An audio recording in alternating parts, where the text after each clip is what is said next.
सुदामा जी द्वारपाल को अंदर भेज करके अपना संदेशा भेज देते हैं।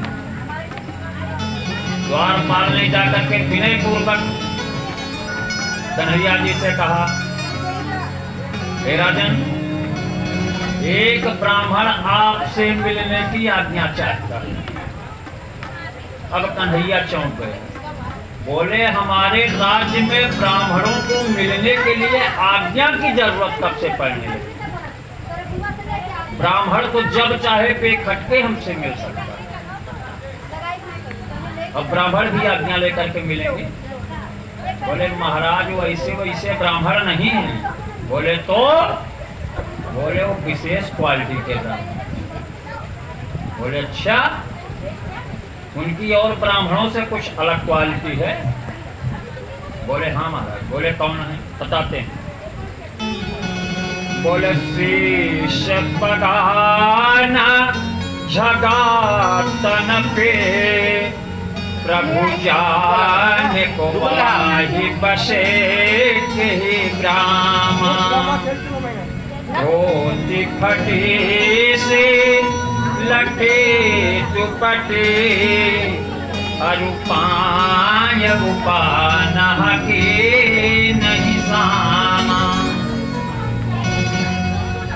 बोले शरीर के कपड़े एकदम चीथड़े हो गए हैं। भगवान ही जाने कौने गांव के रहने वाले। बोले धोती भी उनकी फटी है,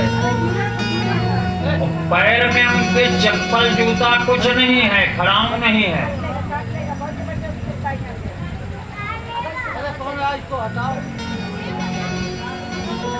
आगे वर्णन करते हैं, अरे भैया डंडा लेके इनको हटाओ यार, ये सब डिस्टर्ब करने वाली चीज है। बोलिए आनंद कंद भगवान की। आगे द्वारपाल कहता है कि द्वार खड़ो तुरे बलये के रहव चकिसो वसुधाय अभिरामा छत तीन दयालु धाम बतावत आपन नाम सुदामा। जैसे ही सुदामा का नाम हमारे कन्हैया ने सुना, बोला कौन? बोले सुदामा। बोले द्वारपालक सुदामा नाम पाने सोनी छाने ऐसे की जी की गति जाने को द्वारिका के नाथ हाथ जोरी धाय कहे पाए भेटे भरी अंकल लपटाए दुख साने को नयन दो जल भरी पूछत कुशल हरि विप्र बोले विपदा में मोही पहचाने को जैसे तुम करी तैसे करई को दया के सिंधु ऐसे प्रीत दीन बंधु दीनन सुमाने को। बोले हे भगवान, इस मुसीबत के समय में जिस प्रकार से उदारता से आपने मेरा स्वागत किया है मिलकर के, ऐसा कोई करता नहीं है। यह भी हवा भले के बाद दे ले तो लोग आगे कवि ने लिखा कि भेंट भली विधि विप्रसो कर कहे त्रिभुवन राय अंतःपुर को लई गए जहां न दूजा जाए मणिमंडित चौकी कनक ताऊ पर बैठाए पानी परो परात में पग धोवन को लाए। आज सुदामा जी के भाग्य देखिए, कितने जन्मों के पुण्य उदय हो रहे हैं कि कहाँ भक्त भगवान के पैर धोता है, आज भगवान स्वयं ही भक्त का पैर धोने के लिए आतुर है। राज रमन 16 सहसे सब सेवकन समीत आठों पटरानी भई चितय चकित ये प्रीत जिनके चरणन को सलिल, शर्मा जी, जिनके चरणन को सलिल हरत जगत संताप, पाय सुदामा विप्र के धोवत हैं हरियाम। क्या भाग्य है आज। कहते हैं मनुष्य होना बड़भाग्यता की निशानी है। तुलसीदास जी ने लिखा भी है, ए भैया, बड़े भाग्य मानुष तन भावा,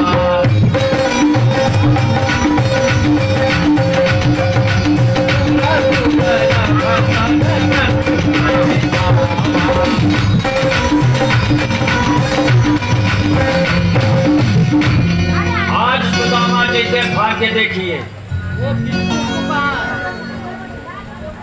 सुदामा जी के चरण धोए जा रहे हैं।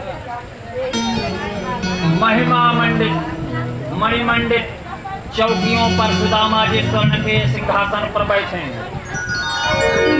आगे नरोत्तम दास जी लिखते हैं, ऐसे बिहाल बिभाई ने सोपग कंटक जाल लगे पुनि जोई, पाए महादुख पाए सखा तुम जाए तेना की न कोई।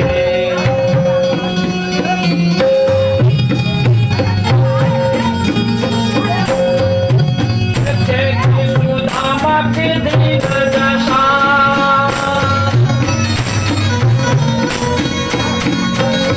देखी सुदामा की दीन दशा, करुणा भरे के करुणा ने मोहे, पानी परत को हाथ जोयो नहीं नाथ के चल से भगे धोई, पानी परत को हाथ जोयो नहीं नाथ के चल से भगे धोई।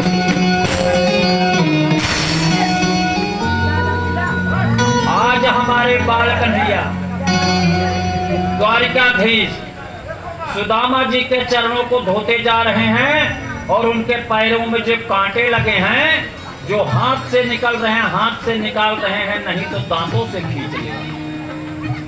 क्या परम सौभाग्य है आज सुदामा जी।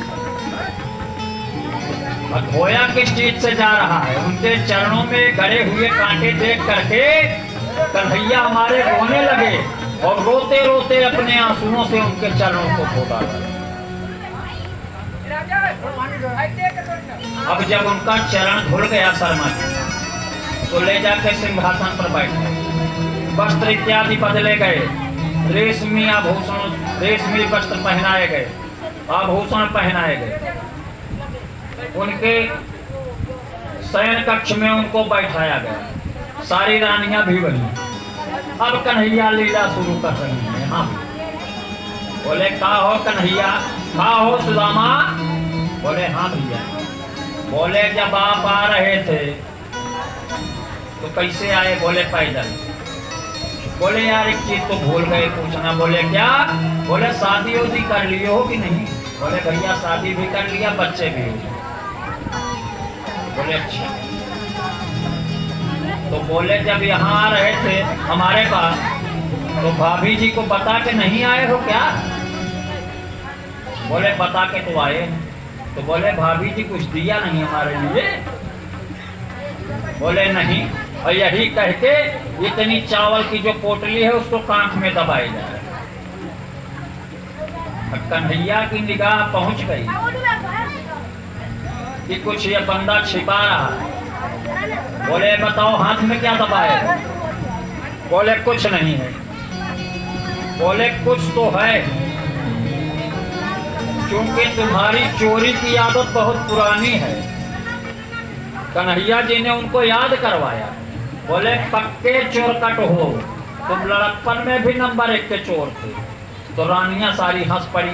बोली महाराज कैसे कैसे चोर हैं आपके मित्र। बोले सुनो, आगे जाना गुरु माता दये तवल तुम चाबी हमें नहीं दे।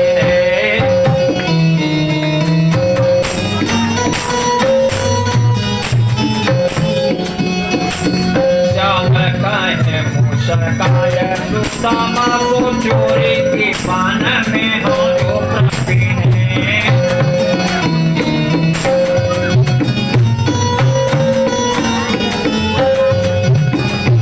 कोटारी कांख में चावल रहे तुम खोला से नाही सुधार बिने बाछेली बानिया राता जीता ये भाभी के ये फूल के।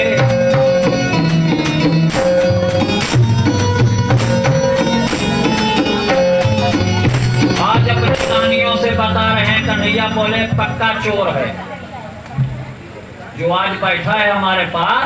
मित्र तो हमारा बहुत तगड़ा था लेकिन चोरी में नंबर 1 थे। राजकुमार सब बोले कैसे? बोले एक बार गुरु माता ने चना दिया था, एक बंदा अकेला ही सारा हड़प कर गया, हम लोगों को दिया भी नहीं। बोले अच्छा। अब सुदामा जी के सारे सत्कार हो गए। सत्कार करने के बाद में सुदामा जी कुछ दिन रहे तो सुदामा जी जो पोटली लिए हैं शर्मा जी, उस पोटली के लिए कन्हैया बार बार हाथ मार रहे हैं। क्या है? कुछ नहीं। क्या है? कुछ नहीं। तीसरी बार झपट्टा मार के छीन।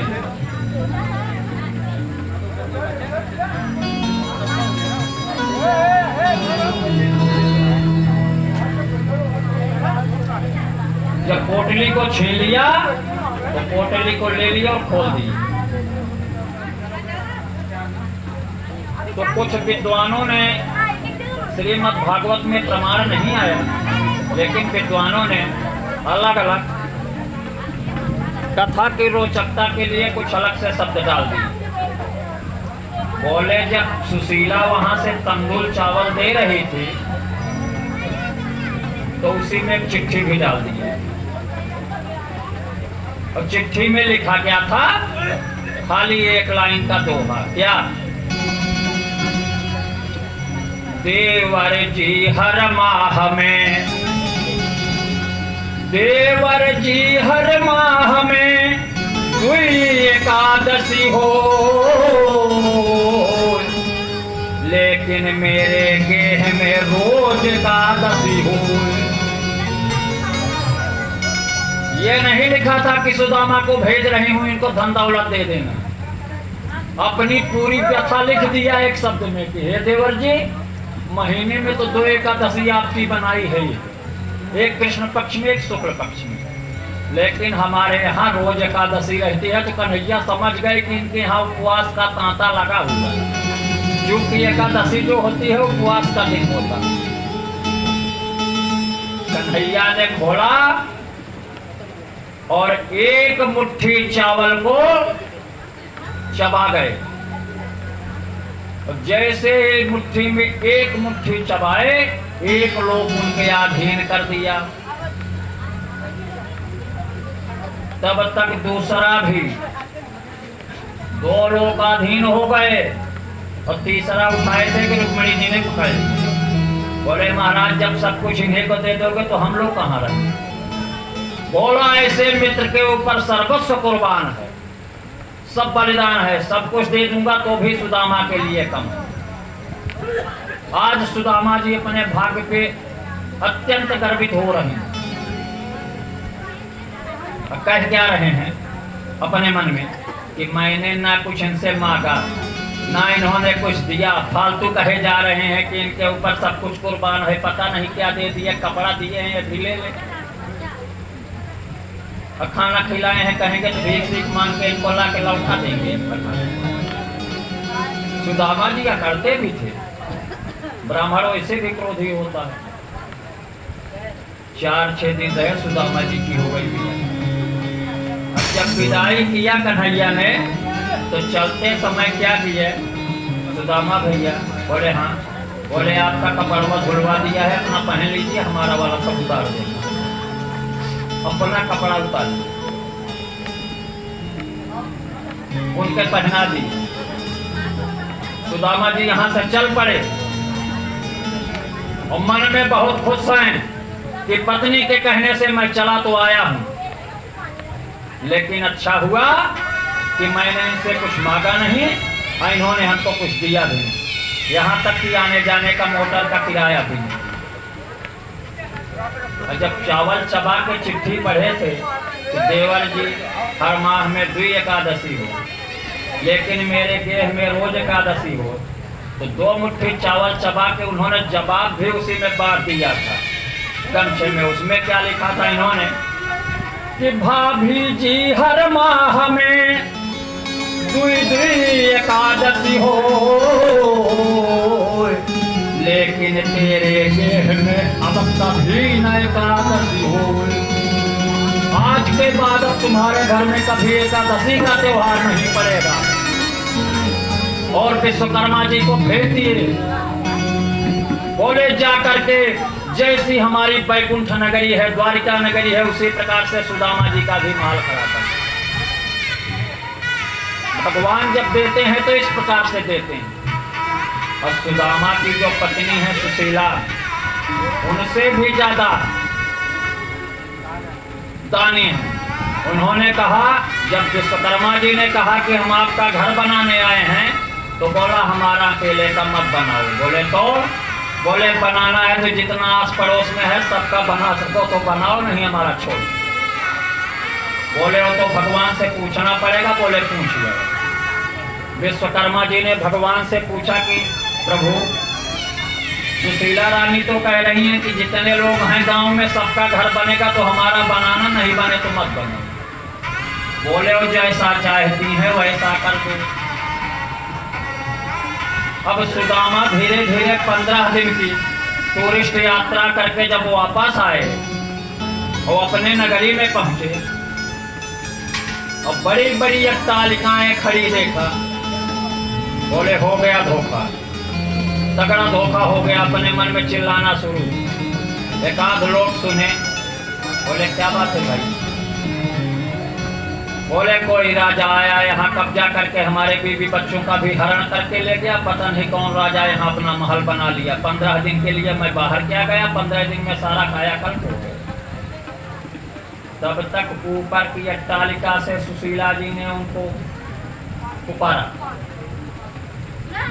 कन्हैया जी के द्वारा जो संपत्ति मिली है, आज सुदामा को ज्ञान हुआ कि बिना मांगे ही कन्हैया ने हमको सब कुछ दे दिया। सुदामा और कृष्ण की कथा यहीं पर समापन करते हैं और आज की कथा का भी समापन करेंगे। हमारे आपके सामने रुक्मिणी और कृष्ण की झांकी भी तैयार है। रुक्मिणी का जिस समय हरण करके कन्हैया आए हैं, वो झांकी उस समय चूंकि दिन था, तो दिन होने की वजह से जरा सा कथा को हम आगे बढ़ाते गए और समय है बढ़िया, उस झांकी को प्रस्तुत किया जाए। बोलिए आनंद कंद भगवान के।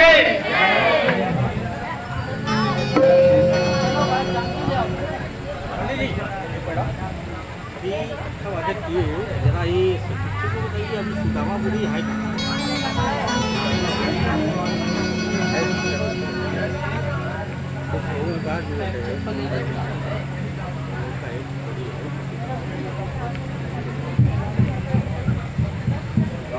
नगरी है, गुजरात पोरबंदर के पास। पोरबंदर में सुदामापुरी है। देखिए, अभी हमारे मुन्ना भैया ने हमसे आकर के कहा कि सुदामा जी की नगरी है कहाँ, कुछ लोग पूछ रहे हैं। तो जो पूछना चाहते थे वो स्वतः भी पूछ सकते थे, प्रतिनिधि बना के भेजने की जरूरत नहीं थी। बोलिए आनंद कंद भगवान के। लेकिन आप लोगों के आग्रह पर हम आपको बताते हैं कि सुदामा जी का जन्म गुजरात के पोरबंदर नामक शहर में हुआ था, जहां महात्मा गांधी पैदा हुए। और सुदामा जी के 5 पुत्र थे। उनकी पत्नी का नाम था सुशीला। सुदामा जी के पिता का नाम था मटुका। उनकी माता का नाम था रोचना देवी। सुदामा जी के ससुर का नाम था सतधन्वा। अब अगर कोई भी और जानकारी लेना होगा तो कृपया रेस्टोरेंट तक आएं। वहाँ आपकी संशय निवृत्ति करने का प्रयास करें। जय श्री राधे। भगवाना अच्छा ठीक है, ठीक है, भगवाना वही कार्यक्रम को आगे बढ़ाते रहिए।